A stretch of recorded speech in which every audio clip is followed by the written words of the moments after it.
So thank you for joining me today. This is A Good Walk Unspoiled, and I am Jessica Char. I'm here thanks in part to Silicon Valley Pet Project, and we're doing this talk today as part of Strut Your Mutt, the Best Friends fundraising event. And this year, Strut Your Mutt is a virtual event because life is a little abnormal this year. So we just wanted to put together some really fun online opportunities for learning things and participating in that event this way. So we're talking about teaching your mutt to strut politely on leash. All right. So today we're going to talk about all the aspects of going for a walk with your dog, having the right expectations, choosing the right equipment, teaching them to walk on a nice loose leash rather than dragging you down the street, and then dealing with some of the challenges that can come up when walking on leash. And there will be time for questions. If I don't answer your questions in the moment, I will definitely make sure I have time at the end. So about me, again, my name is Jessica Char. I am the owner and trainer of two pet behavior modification and training businesses, Canine Engineering, dogs, and Feline Engineering for cats. I'm a member of the International Association of Animal Behavior Consultants and the Association of Professional Dog Trainers. I'm a certified professional dog trainer, a fear-free certified trainer, and a certified separation anxiety trainer. I don't currently have a dog in my home, but that little guy in the picture there is my bunny Dewey, and he is very good at training me. So that's him, demonstrating his high five, showing that his humans have behaved appropriately, and so he's high-fiving us. So let's just jump right in. Having the right expectations when taking your dog out on a walk can really set you up for success and help you understand when you run into challenges. So first off, why is this so hard? Just this nice dog, walking right alongside, looking up adoringly. Why is that so difficult? Well, in all honesty, it turns out this is a pretty darn challenging skill. Humans walk slow and we ignore the important things. Our dogs want to run after the things that move. They want to sniff all the things. They want to stop and see what's in that hole or behind that tree. They don't understand why we're always walking on the boring hard paths and not in the fun grass. They don't understand why we're not stopping to smell that pole. So why is this hard? Because humans are boring walkers. It's also hard because walking in sync with anyone can be challenging. You might have found this with your friends or family members, that sometimes it's just hard to walk side by side with someone. Maybe one person is walking at a different pace, or you're walking with slightly different intentions of where you're going. You're not always communicating well, you bump into each other, you turn in opposite directions. It's hard to read someone else's mind, whether they're another human or a dog. And quite frankly, we sometimes think dogs need to go on walks, so walking the dog should be pretty straightforward. It's a basic need, right? So it's almost like we feel like our dogs come pre-programmed to understand going for a walk, when in fact, there's nothing inherent in a dog that says, be comfortable being tied to another living creature and walking in a straight line down a concrete path at a particular pace. This is a training situation. We need to teach our dogs what it means, what we expect from them when we go on a walk. Then we need to understand that they need to take time to learn that. So I do want to talk about what our goal is for going on a walk. We could have a couple different views of what we want from our dog when we put their leash on and we leave the front door. So the first one that we often think about is, I need to teach my dog to heel.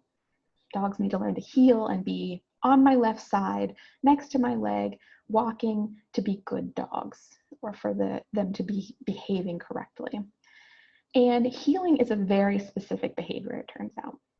It's walking right next to the handler's left heel, keeping your attention focused up The dog in the video walking nicely next to her owner wasn't actually heeling. She wasn't, she was kind of varying where she was looking away. Heeling is a formal obedience skill, and it comes really from military training. That's why we say the left side, is because in the military, you're carrying an assortment of things, you need your arms available, so the dog sticks to one side. Now, walking very close together with your dog at a predictable position can be useful if you're moving through a crowd or past a distraction, but most of the time, it's not necessary to have a dog perfectly right in that position looking at you all the time. Instead, you're probably going for just a loose leash walk, walking without pulling, without putting tension on the leash, walking in generally the same direction. The positioning is relaxed, so it's much easier for the dog to do, and that means it's easier for us to teach. And for most people and their pets, this is the goal. But I'd like to take it one step further and think beyond loose leash, beyond heeling. Let's go for polite walking. Now, what is polite? Polite is defined as having or showing behavior that's respectful and considerate of others. So it's not correct or wrong. It's taking into consideration the relationship between the two individuals. Polite goes both ways.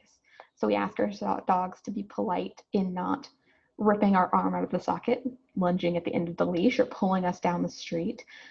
We ask them to be polite in generally keeping the same pace as us and going the direction we ask them to go.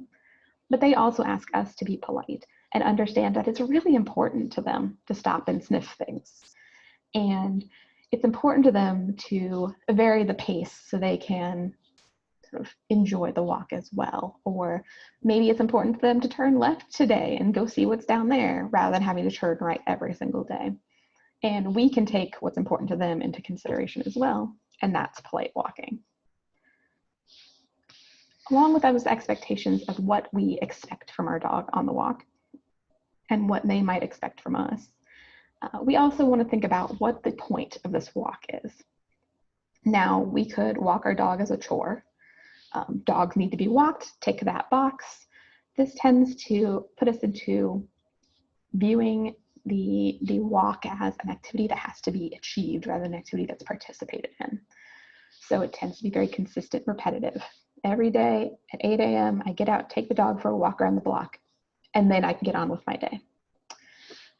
It's not necessarily fun to view things as a chore, and it's probably not very interactive. You're not thinking the dog and I are going for a walk. You're thinking I'm doing this task as part of my routine so that I can go about my business.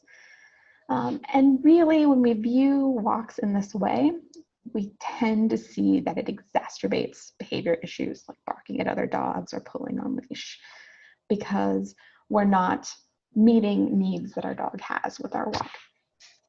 If we instead view the walk as something that we're doing with our dog and for our dog, then we might have a little more room to vary what we do. We're going to say, oh, well, I'm not going to get much of a walk in this morning, but that's fine because this afternoon I'm going to take my dog to the park and we're going to go hang out there. Oh, these walks tend to be slower. We're thinking our dog needs time to sniff, so I'm going to go for a walk to let them sniff. It's really focused on everybody enjoying themselves, and when we both are enjoying ourselves, we're probably also taking steps to minimize behavior problems. So really thinking about going for a walk with your dog and for your dog rather than taking your dog out on a walk. All right, so that's all fine and dandy, but let's talk about specifics. The next thing to think about when we're ready to walk out the door is what kind of equipment we're using as we go out that door. And this means collars, harnesses, leashes, typically. So there are tools out there that let us manage pulling, i.e. lessen pulling through some physical means so that we have more of an opportunity to reward our dog for appropriate behavior. These tools are also useful for balancing out if you have a dog who's much stronger or larger and you need a little help physically controlling them. So this little brown lab on the left is wearing a harness with the clip on the front on the dog's chest. This is one of my favorite tools if you have a dog who pulls really hard and you're just struggling to manage them. This tool can really help you have some physical control over your dog, lessen that pulling so that you can do some training. On the right, the Dalmatian is wearing a head halter. This is not a muzzle. This isn't used to keep the dog's mouth closed. It's instead like something a horse would wear, where the lead is attached around the face and the head. And it is, again, good for physical control. The front clip harness is nice because you really don't have to do any training to introduce your dog to it, where the head halter typically requires some training to get your dog used to the experience. You also do need to walk the dog with making sure that the leash doesn't get loose and you're safe so the dog isn't having its neck jerked around if they're wearing a head halter. So front clip harnesses are my first choice if you're looking for a tool to manage some of the pulling so that you can train your dog better and be a little safer while walking. That being said, there are other equipment out there. There are a wide variety of things in most pet stores, and many of these things are geared toward punishing pulling on leash, punishing your dog for behaving a certain way while they're on leash. This might be prong collars, anything labeled a training collar is often in this category, choke chains, stem collars, e-collars, shock collars. These tools are not recommended at this point by national or international professional training organizations. And in some countries, they're even banned. Not in the US, unfortunately, but in other countries, because punishment like this carries behavioral and emotional risks. You can end up causing fear and even aggression in a dog using these tools. There's also physical risks to jerking a dog's neck in order to try to change their behavior. As you can imagine, necks are sensitive and you can do damage, even with moderate pressure. It is challenging to use these tools correctly, and the average owner can sometimes increase their risk of harm to their dog without realizing it, because there isn't training involved. When you purchase these products, it looks like you just put them on and use them. And unfortunately, it's not quite that simple. And the final reality is when we rely on punishment, our dogs can learn to ignore almost anything. So you've no doubt seen and possibly experienced a dog with a prong collar on who's still pulling their owner down the street. This is because it is worth it to them and they don't know any other way. So they're willing to deal with the pressure and pain of these collars in order to get where they're going, because they don't know any better. They don't know any other option, and it works. If they have to suffer through that to get where they're to go sniff something, that's totally fine with them. So that doesn't really leave us in a very positive place.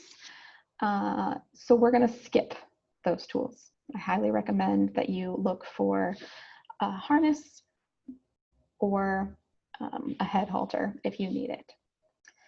Leash types. So a 6 foot, 8 foot, 10 foot plain old leash is usually the best choice when training your dog. It's easy to keep your dog fairly close to you, which means it's easier to keep their focus on you. The further they get from you, the easier it is for them to be distracted. But you also have some room to let them go out and sniff a little bit. You can quickly shorten and lengthen, and the dog can experience the leash being loose, not tight against their collar, but having some slack in it. And they can use that as an understanding of what the correct behavior, the behavior we're looking for, feels like. Now we can also go for a much longer leash, 10, 15, 20 foot long lines. These are great for letting your dog just sniff, move around in a larger area. You can still lengthen and shorten them, so you can walk on a shorten it to walk home and let it get long while you're in the park. Your dog can still walk with a loose leash. Now, of course, it does take some practice to manage long lines so that they're not dragging on the ground, getting tangled, things like that. If you're using a long line, you do want your dog in a nice, well-fitted harness, not on their collar, just to prevent injuries. Last one on here, the very common retractable leash. These can be great for going sniffing. Decompression walks, something we're going to talk about at the end of this. The dog has space to roam away from you. They do lengthen and shorten, obviously, though it is difficult to do it very quickly. If you've ever had the experience of trying to reel your dog in with the little stop button on the retractable leash, it's not nearly as easy as being able to slide your hand along a typical leash. Important to remember, dogs cannot walk on a loose leash with these tools because the leash is always held tight.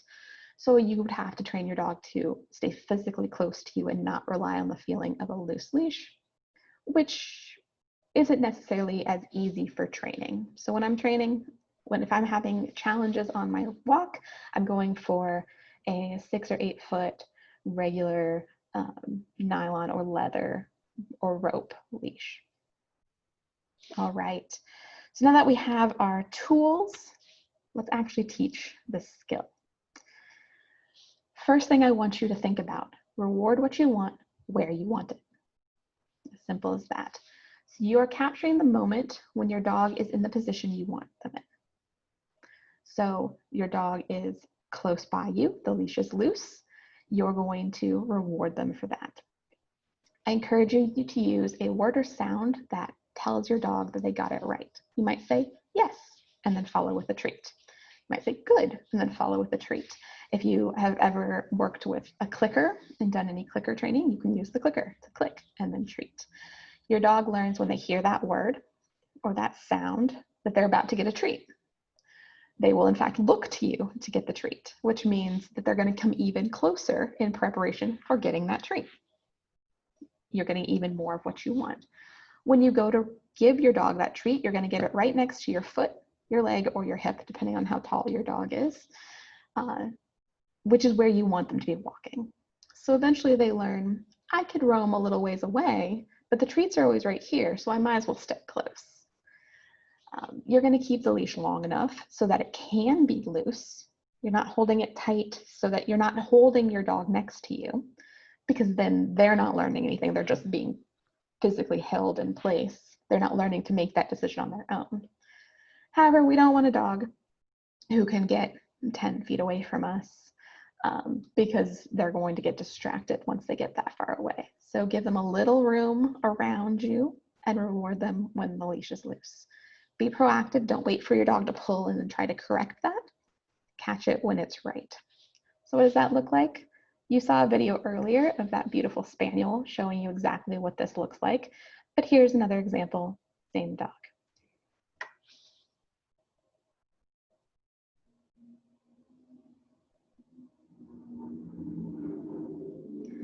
So in this video, you actually notice she's not wearing a leash at all. We're in a safe space in this video where she can actually be off her leash, but she's still walking in that position. The leash was just there as a safety tool, an illegal tool, obviously. There are leash laws to prevent her from running off. But in a safe space where she's safe to be off leash, she can still be asked to walk politely with us. And she chooses to do that on her own because she's being rewarded right there. And you saw that reward come next to his leg. So the leash is not holding her there. The leash is not training her to be there. The treats and the reward is what's training her to be there. And you see she's very eager, very focused. All right, another tool that you have in your toolkit. If your dog is pulling, it's because they want to go somewhere. They're looking ahead, they see that pole where the neighbor dog pees, they want to go sniff it, and so they're pulling, trying to get there. If you walk there, you are rewarding your dog for pulling because they want to walk. And if you allow them to walk, you're rewarding what they're doing, which is pulling. So you can remove that reward by not walking. I call this red light, green light. If your dog pulls, it's a red light and you stop moving. If the leash goes loose, when the leash goes loose, you start moving again. And it's as simple as that. No treats. We don't say anything. The only information we're giving the dog is if the leash is tight, you don't get to walk. If the leash goes loose, you do get to walk. So this is a very simple concept and it is very, very effective, but it does require a lot of really good timing, a lot of consistency, and a lot of patience. So I combine this. I start with the rewards, which are going to have a lot of power very quickly and be a little bit forgiving as we walk. And then I add in a little red light, green light for those moments when the dog is like, I don't need your treat. I just want to get to that bush. So we can go to that bush if you walk on a loose leash. Sometimes the dogs are very committed because they have practice, depending on how long your dog has been pulling. They might be very used to the idea that I pull and I get to walk. So I might change directions. I might say, oh, when you pull, I'm going to change directions and walk the other way. We can call this penalty yards. When you pull, you walk away from what you want to get to. Then when you're back with me, we continue walking back toward the thing you're interested in. And we kind of touched on this idea already, vegetables before dessert. This is the idea in learning theory and in psychology that the behavior that we are likely to do, that we want to do, can be used to reinforce behavior that we're less keen on. So I want to eat dessert, so I'll eat my vegetables so that I can get dessert. For your dog, sniffing is probably what they want to do. So we can use sniffing to reinforce walking politely. And sometimes it helps to put this on cue. Tell your dog, walk with me, reward them for walking politely with you, and then release them, oh, go sniff. Or use your red light, green light. I'm not going to move until the leash is loose, but if the leash is loose, I'm going to walk toward that very interesting bush. And when we get there, you're going to get to sniff the bush all over as much as you want. So you get that bonus reward or reinforcement. So think about what your dog's dessert is and use that to reward them for eating their vegetables or walking politely next to you. All right, so facing challenges, the big section, and I know that we have some questions about lunging and dealing with some of that. So first off, I want to touch on a dog's meeting on leash. So when we are walking down the street, our dogs are attached to us with very little freedom of what happens next. And we often walk straight up to other dogs and we say, meet this dog now. And our dog may or may not have chosen that on his own. That's why meeting on leash is very challenging for many dogs. You can get dogs who try to avoid it. You can get dogs who get way too excited and are barking and trying to jump on the other dog. You can get dogs who seem okay for a minute and then snap or show some sort of aggressive behavior toward the other dog. All of those reactions are very common because we're putting the dogs into a sort of awkward situation where they don't really have a choice but to meet a stranger. And if you're not an extremely social person, you maybe can relate to being forced to meet a stranger can feel uncomfortable. Some people have no issues with it. Some people have serious issues with that, and most of us are in between. The same with our dogs. So in these pictures, you see the top one, we have this husky kind of trying to greet this brown dog. This brown dog is kind of looking away like, I don't think I want you in my face right now. At the bottom, we've got this little black dog kind of doing the same thing. He's sort of leaning against his leash, but he's turning his head. These are dogs who are not fully comfortable in the situation that they're in right now. Your dog doesn't need to meet every strange dog that they see on the street, especially when they're on leash. So it is totally okay to skip meeting strange random dogs on leash. If it's your neighbor's dog, it's your friend's dog, and you're like, let's get these dogs to know each other because they're going to be part of each other's lives, that's different. But if it's just some dog you've never seen and will never see again, I would skip it. Because you don't know that dog, you don't know if they're friendly, and you don't need to subject your dog to something unexpected happening to them. That's not good for anyone involved. And even for social dogs, the expectation that they get to run up and greet every single dog they see can make it challenging for you to manage them because they're like, hey, I'm going to go make new friends now, bye. So really keeping them focused on you is ideal for everybody. Now, if you do want to introduce your dog to another dog on leash like this, calm, quiet dogs only. Barking dogs are not in a state of mind to meet one another. Dogs that are up on their back legs, pawing with their front legs, struggling, this isn't an ideal time to meet one another. These are overexcited, sports fans after a big win who may be ready to make friends or maybe ready to get into a fight. And we don't want to be on the losing end of that. Communicate with the owner far before you approach a person with another dog. Ask them, would their dog like to say hello? And if they say no or they hesitate, respect that. It is absolutely appropriate for them to not want their dog to greet yours. Keep leashes loose and keep it brief, keep moving. What happens when we pull back on the leash? We think, I'm ready to pull my dog back if something happens. But really, I'm putting pressure on my dog's neck so they can't have a soft, normal body. They can't do what they need to do to say hello to this dog. I'm interfering and I can accidentally mess things up. So make sure your leash is very loose and call your dog away after a brief sniff. So the dogs sniff, they say hi, and then you call your dog away and go about your business or just keep walking.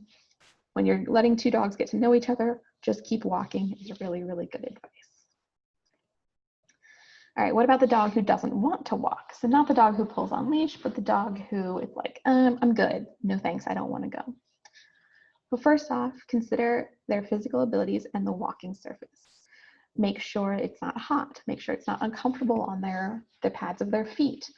Make sure you're not asking a dog to go further than they have the physical ability and stamina to go. This is really true for puppies. Sometimes we don't realize that puppies get tired very quickly.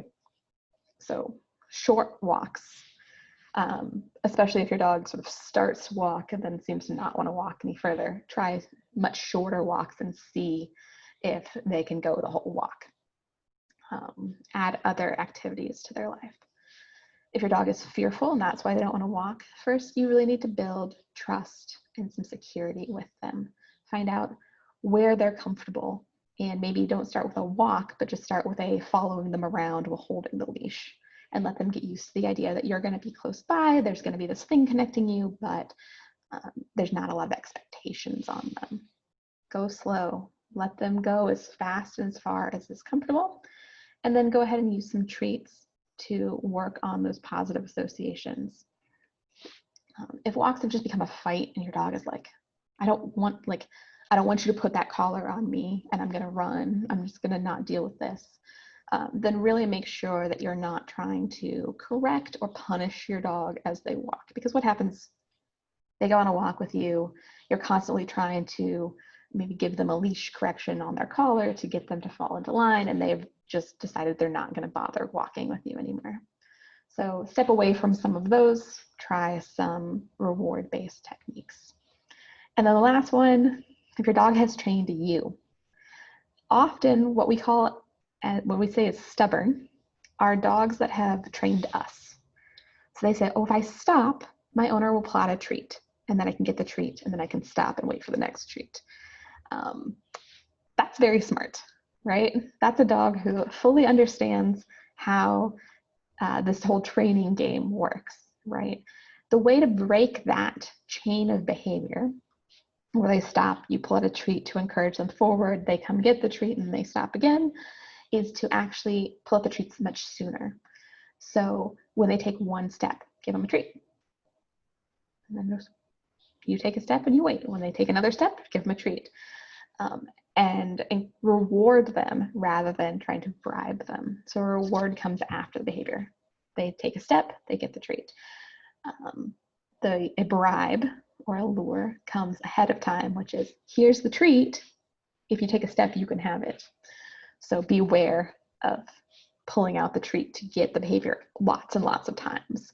If you're doing it over and over again, your dog is training you. So watch out for that. So in this video, let me know if it plays. You'll see a dog who's a little unsure of following his person. I apologize, it's being filmed out of a garage using Zoom. This is a remote training session, but you'll see as the dog catches up to him, he rewards the dog. It's just as simple as that.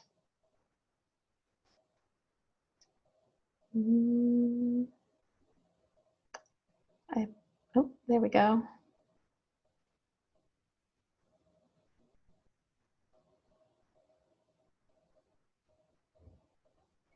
You see, it's just a little bit at a time. Very good. So with that, one step at a time is how you teach a dog to walk with you, and you really can see him practicing that. This was a really dedicated, lovely owner. All right, so we had a question about lunging, and I think this is the section that's going to address that.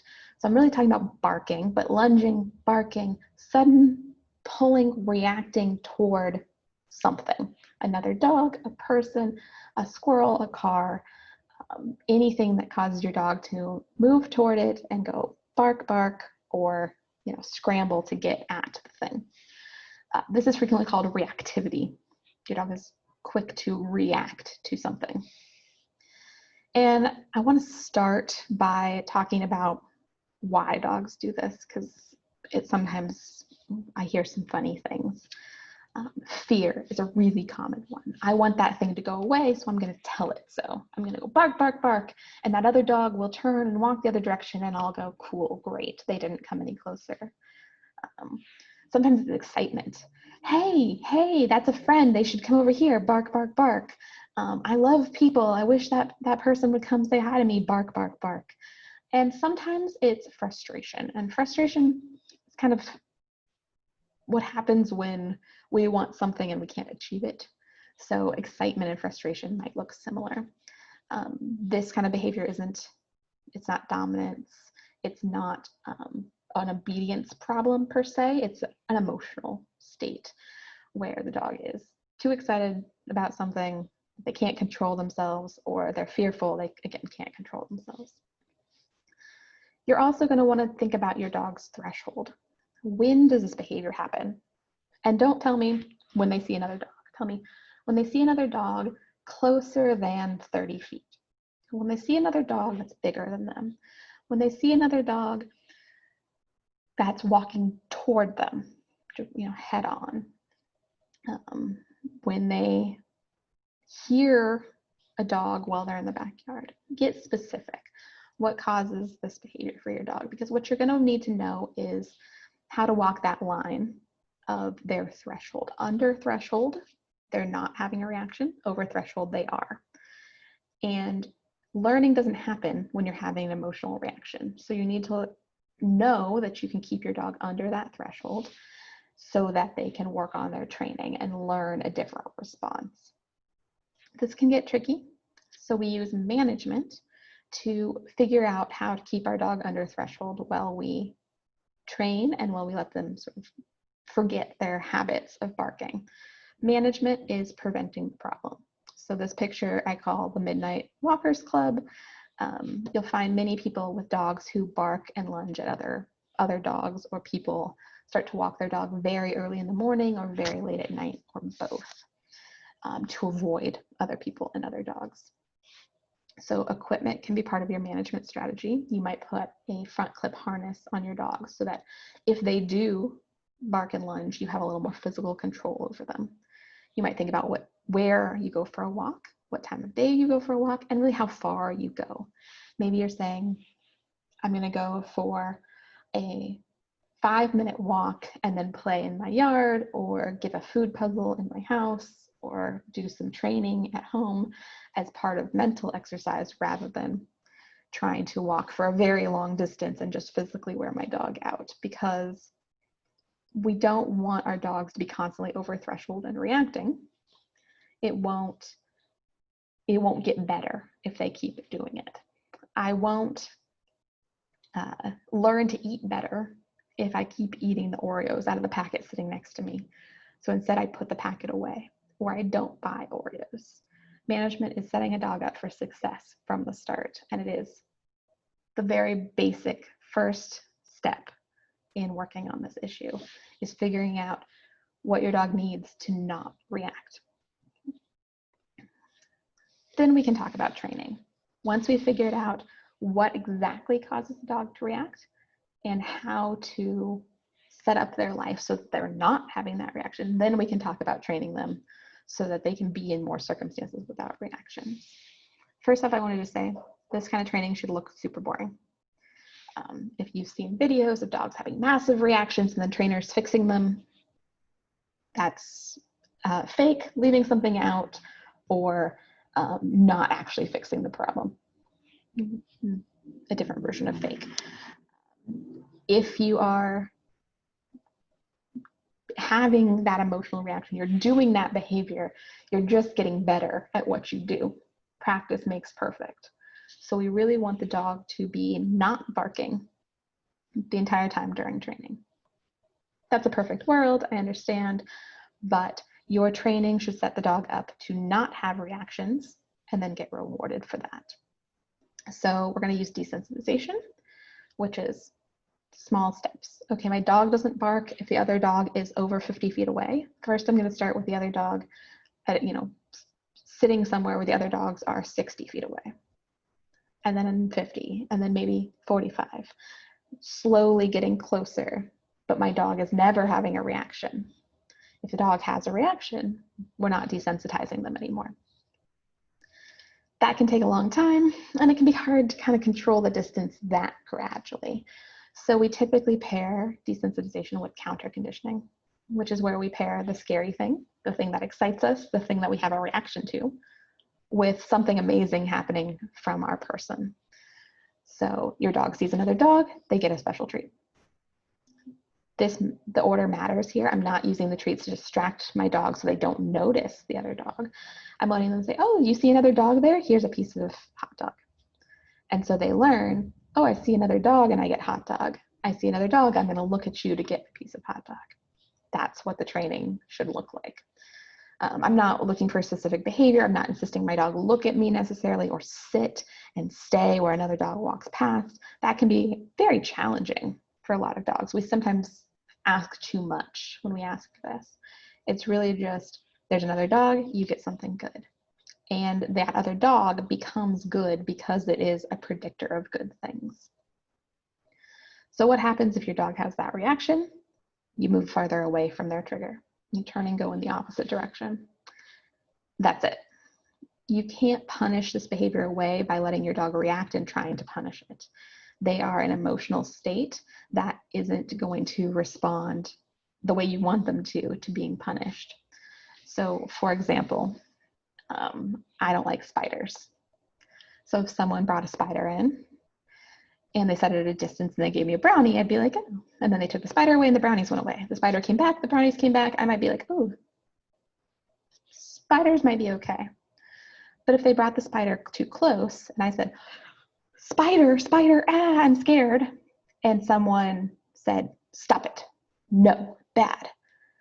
Would I be like, oh, you're right, the spider is okay? No, I'd be like, I still hate the spider and I kind of don't like you either for yelling at me. And if it's very consistent, a spider shows up, I get scared until someone scolds me. I'm going to say, well, when spiders show up, I get yelled at. So spiders are actually doubly bad for me now.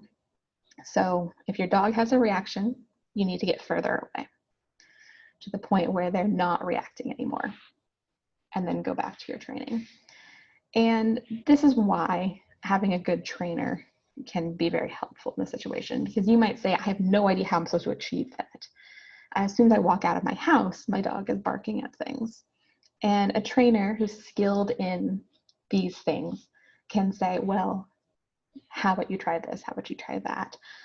Or maybe you just need better treats, things like that, different time of day. They can help you troubleshoot and figure out how to achieve this plan in your actual life.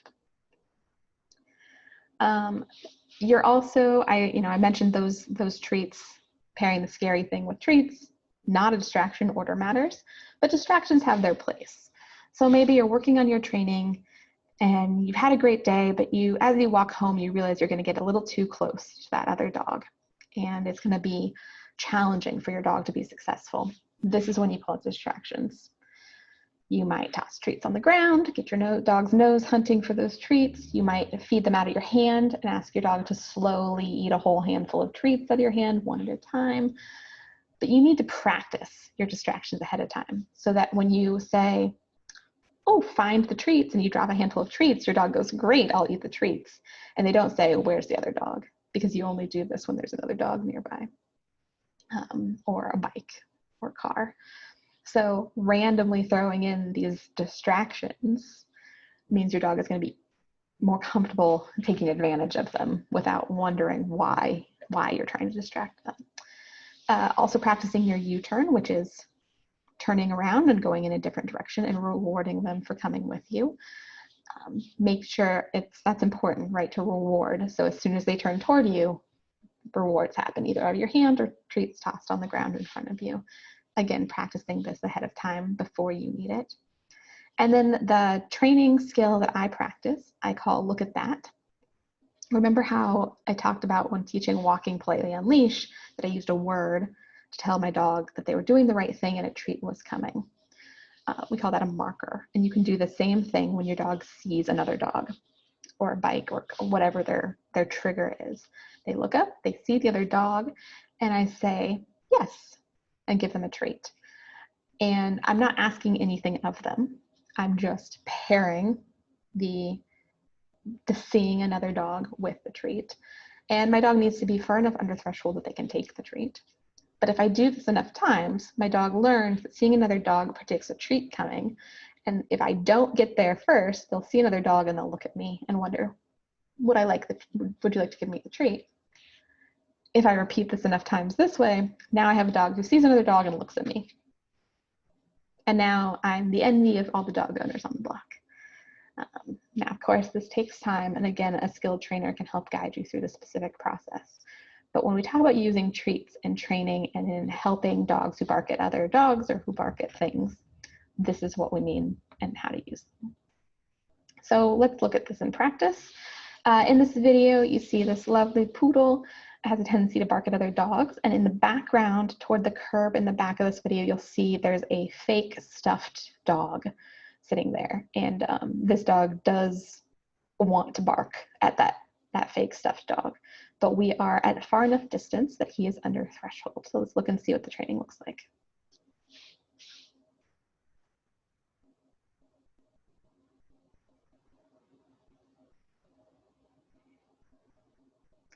So you see that he looks and then he looks at her. He says, okay, I looked at the dog and now I'd like a treat. And he has quite a bit of training under his belt. So when he looks at her, he's also sitting. That's not required of him, but it's because of training he's done previously. He also knows that sit is a good way to get a treat from her. So he's using all the tools he has to get her to give him a treat, and we're happy with all of them. But you'll notice he's not barking, he's not lunging, he's not pulling on leash. He's walking with her, he's looking, and then he's getting treats. Boring. All right, last thing as we wrap up, I want to bring up this idea of decompression walks. And these might be special walks that you set a longer period of time to take your dog somewhere where they can really just do their doggy thing while you follow along with them. And the idea is not to get anywhere, not necessarily to be exercise, maybe to be mental exercise, but also to be calming and relaxing and just enjoyable for everyone. So these are very purposeful activities. In the same way you might take your dog to the dog park to play, you take your dog to a quiet area where you can walk them to decompress. It really you're allowing the dog to set the pace and the direction as long as it's safe. So of course, if they're wandering into the street, we won't allow that, but otherwise, wherever they go and however long they take to get there is appropriate. This might mean that we sit and stand there for 5 minutes where our dog smells the same spot the whole time. That's fine. We're not training, we're just experiencing the area. So choose an appropriate space where your dog can sniff and enjoy without being exposed to things that make them bark or lunge. Set up, make sure you give yourself enough time. 20 minutes a day would be lovely. but of course that might not be an option for you. If you normally walk your dog for a couple 20-minute walks a day, maybe you set one of the walks aside to be a decompression walk, to be a sniff walk, and say, well, one of the walks we'll walk around the block, we'll practice our training, he'll walk, rewards for walking with me, and one of our walks we'll go to the park and I'll just follow him around. So that's an option. Walking on a long leash might be appropriate for a decompression walk. So a retractable leash or just a long line. So you see in this photo, this dog is on this long line so that she can kind of go where she wants and explore and play with her Frisbee. All right, so wrapping it up, I hope I've touched on your questions, but we'll have a chance to bring them up again. Think polite walking, not these super strict rules, and not correcting your dog for stepping out of line, but what do I need from you to make the walk pleasant for me, and what do you need from me to make the walk pleasant for you? And there's actually a lot of overlap there if we let go of what we think a walk should be. Make sure we're choosing safe equipment for our dogs, making sure that it's well fitted, but also that it's not something that relies on punishment, pressure, or pain to control the dog. Start with management when you're facing behavior challenges. So management means setting your dog up so that they won't have a reaction or they won't experience something that scares them. So not walking past that house with a barking dog, not going out when all of your neighbors are also out. Reward what you want. So have it clear in your mind. Say, I want my dog to be walking on a loose leash. So when they are, I will reward them for that.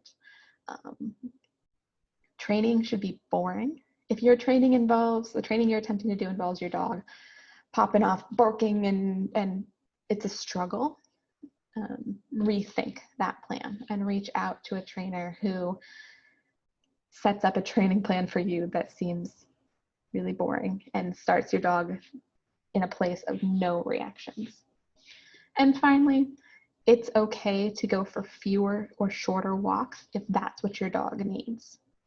Walking is often more mental exercise than it is physical exercise, depending on your dog. So you might be able to meet your dog's physical exercise needs in different ways. Mental exercise needs also in new ways. The food puzzles are one of the great ways of doing that. So don't feel pressure if the walks are a problem. You might be able to meet your dog's needs in other ways while you train that walk. Finally, walk for your dog, walk with your dog. Don't just walk your dog. Andrea, I'm gonna hit your question in a moment, but first I just want to pull up our social media information. Again, thank you to Silicon Valley Pet Project for supporting me and being here, and for all of the work that they're doing in the community. You can follow them on Facebook and Instagram at SV Pet Project, or visit svpetproject.org to learn more. Donate, foster, adopt, share, spread the word. I am the information on the right, so Canine Engineering on Facebook and Instagram, and canineengineering.com. If you have cats or interested in cats, there's also a feline engineering side. Both websites have some educational material. There's also educational material on Silicon Valley Pet Project's website if you're interested in learning more about dogs and training dogs. I also want to encourage all of you to join Silicon Valley Pet Project's Strut Your Mutt team, which is what we're here talking about today. And the team really is a fundraising effort. This is the major fundraiser for the organization this year. And this year, because it isn't a virtual event, it's actually nice in a way. All of your registration fee and everything you raise goes straight to Silicon Valley Pet Project. If you're not interested in joining the team and participating, and there are some events and surprises to be won and some fun stuff there, including an opportunity to win a one-on-one conversation with me. But if you're not interested in joining the team, consider a donation to the team. This is the organization's big fundraiser for the year. All right. So questions, please feel free to throw them into the chat box. Let's see what Andrea says. Oh, it's a reliable tool or management technique to use when dealing with squirrels. The squirrels in my neighborhood seem to be taunting my girl. Yeah, squirrels are the worst. So the same reactivity training can work with squirrels. Of course, squirrels are a little challenging in that we don't know when and where they're going to be, so managing threshold can be challenging. There's also some really interesting work coming out of some of the European countries who have banned shock collars. These were tools that were used in those areas to teach dogs not to chase wildlife. Now they're illegal, as they should be here. So trainers there are coming up with new tools to teach dogs not to chase wildlife. And one of them is to encourage the dog to watch the wildlife, but not to chase it. So you can sit and you can watch and you can think about how much fun it would be to chase, but you can't actually chase. So sitting and just enjoying watching the squirrels, that requires distance, that same idea of threshold. But if you're interested in that, I would encourage you to look up predation substitute training or reach out to me. My direct email is jessica@canineengineering.com. You'll reach out to me and I'll connect you with some great resources around that topic. The other tool I really like with squirrels, if your dog is in chase mode and you see it in their eyes, just taking a treat and tossing the treat so they can chase the treat and be rewarded for that can sometimes get their mind off of the squirrel and onto something that they can catch. And rather than asking them to sit or not move when they're in chase mode, asking them to chase something appropriate can help. Just toss that treat away from the squirrel so your dog isn't running at the squirrel and making the squirrel run. That can be really useful as well. Squirrels are rough. They're asking for it sometimes. Right. Does anyone else have any other questions? I know there were some questions about just wanting to teach the dog to walk properly on leash, dogs pulling in various directions, dogs lunging at things. I hope I addressed those questions in my slides. But if anyone else has any other questions, feel free to toss them in the chat. Otherwise, I'm going to leave this information for you. Again, I encourage you to follow Silicon Valley Pot Project and Canine Engineering on Facebook and Instagram. Check out the websites. And I do offer one-on-one personalized behavior consultations. So if you are dealing with a behavior issue that wasn't fully addressed in this 1 hour, I encourage you to reach out and we can talk more about your dog's issues and how I can help you with one-on-one personalized consultations. So that is it for me this evening. If there are no other questions, I will say good night and goodbye. And I will see you all next time.